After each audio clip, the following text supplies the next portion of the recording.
ఒక comedian role ఏంటి అంటే పీపుల్ త్వరగా కన్విన్స్ అయిపోతారు.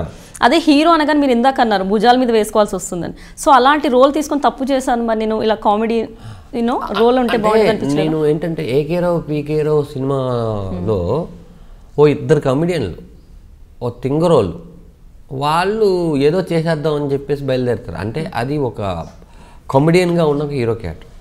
బంతిపూల జానకిలో ఒక హీరోయిన్కి మేనేజరు. అందరూ కమెడియన్స్ ఉంటారు, ఎక్కడ పాటలు ఉండవు, డూయెట్లు ఉండవు, ఏముండదు. ఓ దేవిశ్రీ ప్రసాద్లో ఒక ముగ్గురు హీరోల్లో వీడొకడు, ఒక శ్రీ అనే క్యారెక్టర్. ఒక ధనలక్ష్మి తలుపు తడితేలో ఒక మనోజ్ నందం, ఒక అనిల్, ఒక విజయ్ సాయి, ధనరాజ్, ఒక నలుగురు ఫ్రెండ్స్ కథ. నేను ఎప్పుడు సోలో హీరో చేయలేదు, నేను ఎప్పుడు ఆ సోలో అనే దాంట్లో చేయను. ధనరాజ్ సోలో హీరో చేసిన సినిమా నేను ఒప్పుకోను. నాకు కూడా ఓ నలుగురు ఉండాలన్నమాట. నేను నలుగురు ఉంటేనే మోయగలను. అది కూడా నాది ఒక క్యారెక్టరైజేషన్ అయి ఉండాలి. ఏదో 4 పాటలు ఒక ఫైటు లేకపోతే ఒక ఇది అంటే నేను చేయను. అలాంటి క్యారెక్టర్ ధనరాజే. ఈ సన్నటి కుర్రోడికి ఒక క్యారెక్టర్, వాడు ఏం చేయగలడు అనే ఒక స్క్రిప్ట్ వస్తే తప్ప, అలా అయితే నేను 30-40 స్క్రిప్ట్లు విన్నానండి వరకు. నేను చేసిన 4 సినిమాలే. ఒకవేళ నాకు అదే ఆశ అంతకుముందులాగా ఒక పిచ్చితనం ఉండుంటే ఈ పాటికి ఒక 40 సినిమాలు మీరు చూసినా చూడపోయినా రిలీజ్ అయ్యాయి. ఓకే, నెక్స్ట్ ఎన్ని ఇంకా మూవీస్ లైక్ ఏం ప్రాజెక్ట్స్ ఉన్నాయి మీ చేతిలో? భాగమతి రిలీజ్లో ఉందండి. అనుష్క గారు పక్కన చాలా పెద్ద వేషం. మా పిల్ల జమీందారు అశోక్ గారు డైరెక్టర్. ఆబ్వియస్గా ఆయన అన్ని సినిమాల్లో మంచి వేషాలే. సుకుమారుడు మంచి వేషమే, పిల్ల జమీందారు మంచి వేషమే. ఇప్పుడు భాగమతిలో అనుష్క గారు ఆఫ్టర్ బాహుబలి తర్వాత ఆల్ లాంగ్వేజ్ హిందీ, మలయాళం, తెలుగు, తమిళ్లో రిలీజ్ అవుతుంది. చాలా పెద్ద వేషం అండి. అందులో ఒక 9 క్యారెక్టర్స్ ఉంటే దాంట్లో ధనరాజ్ కూడా ఒక ఇంపార్టెంట్ క్యారెక్టర్. ఆ తర్వాత ఇప్పుడు శ్రీనివాస్ రెడ్డి, కమెడియన్ శ్రీనివాస్ రెడ్డి హీరోగా జంబలకడి పంబ అని ఒక సినిమా చేస్తున్నాం.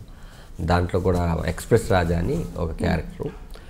తర్వాత రమేష్ వర్మ గారు పబ్లిసిటీ డిజైనర్, భలే భలే మగాడివే మహానుభావులు కెమెరామ్యాన్, ఆయన డైరెక్టరు. అదొక సినిమా జరుగుతుందండి. లేటెస్ట్గా మొన్న లండన్ బాబులు, దేవిశ్రీ ప్రసాద్, లచ్చి అని సినిమాలు రిలీజ్ అయినాయి.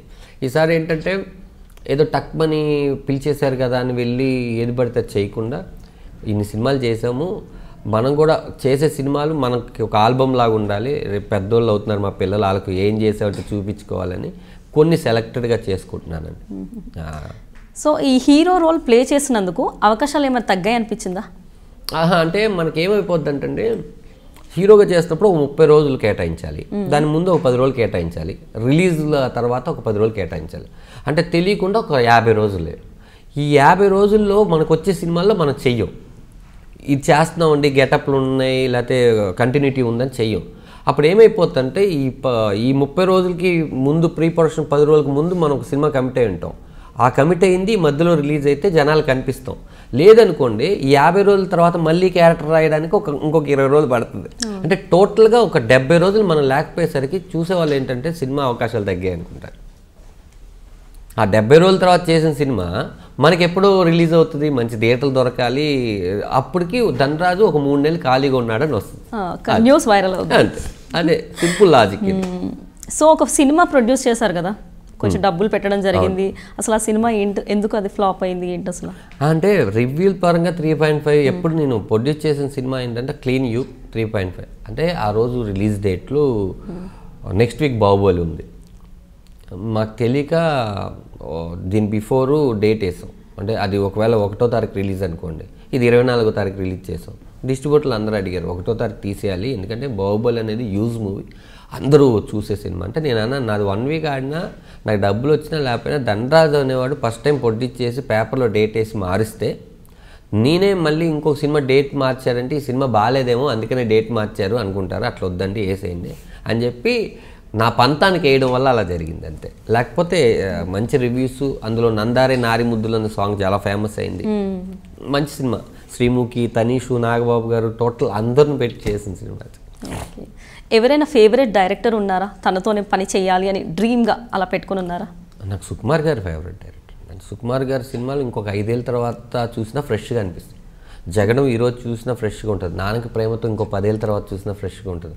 ఇప్పుడు వస్తున్న రంగస్థలం చెప్పాలంటే నాకు తెలిసి అది ఎలాంటి జానరు మనకు అంటే ఒక విలేజ్ జానరు. ఆయన ఫస్ట్ టైం విలేజ్ చేయబోతున్నారు. సుకుమార్ గారిది కూడా విలేజే, అది తీసేస్తారు. 100% లవ్ ఇప్పుడు చూసినా ఫ్రెష్గా ఉంటుంది. అంటే నాకు రాజమౌళి గారు అంటే కమర్షియల్ దాంట్లో అసలు రాజమౌళి గారు ఇంక ఎలాగన్నా మామూలు విషయం కాదు. సుకుమార్ గారు అంటే ఆయన రాజమౌళి గారి ఫ్యాన్. సుకుమార్ గారికి నాకు సుకుమార్ గారు అంటే ప్రాణం. సో ఇప్పుడు టీవీ షోస్ ఏమైనా చేస్తున్నారా? అంటే ఒకటి అడిగారండి, మనం ఇంకా అంటే ఛానల్ వాళ్ళతో అగ్రిమెంట్ అవ్వాలి, బట్ అది చేస్తాను చేయను అనే దాని మీద ఇంకా భర్జన పడుతుంది. సో వెళ్తే మళ్ళీ జబర్దస్త్కే వెళ్తాను. అంటే ఫస్ట్ టీవీ దాంట్లోకి ఎలా వచ్చారు? ఫిలిమ్స్ అయితే చెప్పారు ఎలా ఎంటర్ అయ్యారు ఇండస్ట్రీకి అని. అదేదో సడన్గా అండి, ఆటో జానీ అని ఒక ప్రోగ్రామ్ చేశాను. ఆటో జానీ అని మా టీవీలో ఒక షో చేశాను, అది మంచి రేటింగ్ వచ్చింది. అదేదో చేస్తాను, అమ్మ మనం టీవీకి అసలు చేయగలమా లేదా అనుకుంటే అంటే బంచ్ చేయాలి టీవీకి, మనం డేట్స్ కూడా అది మనకి సండే వస్తుందంటే ప్రతిసారి ఏంటంటే 2 సండేలు వర్క్ ఈరోజు పెట్టుకోవాలి. మళ్ళీ ఏంట్రా బాబు ఇదంతా నేను చేయగలనా, ఇదంతా కన్ఫ్యూజ్గా ఉంది అంటే డబ్బింగ్ ఉండదు, ఉండదు, మళ్ళీ ఆన్లైన్ అంటారు, ఎన్ని తలకే నెప్రభా అంటే అప్పుడు లేదు నువ్వు చెయ్యని ఒక ఫ్రెండ్ చేపించాడు. ఆ తర్వాత ఒక వీర అనే కార్యక్రమంకి శ్యామ్ గారు పిలిచారు యాంకర్గా, నన్ను వేణుని. లేదండి మేము చేయలేము యాంకరింగు అని చెప్పేసి, ఎందుకంటే చిన్నపిల్లలు ఏదైనా అంటే వాళ్ళు హట్ అయిపోతారు, వాళ్ళు వీళ్ళు గెలిచారన్న వాళ్ళు హట్ అవుతారు, వాళ్ళు గెలిచారంటే వీళ్ళు ఏడుస్తారు, వద్దనుకున్న తర్వాత అప్పుడు ఊసరు వెళ్ళి ఈ స్టేజ్ ప్రోగ్రాంలో కామెడీ స్కిట్లు నేను వేణు స్టార్ట్ చేసాం. ఫస్ట్ టైం అనమాట అట్లా కామెడీ స్కిట్లు అనేది కూడా చేస్తారా తెలుగులో అనుకున్న టైంలో నేను ఓంకార్ గారిని ఇమిటేట్ చేసి ఒక స్కిట్ చేసాము. అది బాగా సక్సెస్ అయిన తర్వాత వాళ్ళు జబర్దస్త్ కార్యక్రమం పెడదాం అనుకుని అప్పుడు శ్యామ్ గారు పిలవడం, అట్లా తెలియకుండా అన్నీ అలా అయిపోయినాయి. సో ఆ 4 years తర్వాత స్టార్ట్ అయిన ఈ హీరో జర్నీ తర్వాతేనా ఈ టీవీలో ఎంటర్ అవ్వడం? లేదండి, టీవీ ఇది వచ్చేసి జబర్దస్త్ తర్వాత మన జగడం సినిమా తర్వాత బోల్డెన్ సినిమాలు ఆల్మోస్ట్ ఒక 30 సినిమాలు 40 సినిమాలు చేసిన తర్వాత. ఓకే బాగుందండి. So you are done with this level. General questions ఇక్కడతో ఆపేద్దాం, హ్యాపీగా నెక్స్ట్ లెవెల్కి వెళ్ళిపోదాం. సో నెక్స్ట్ లెవెల్ ఏంటంటే సోషల్ మీడియా.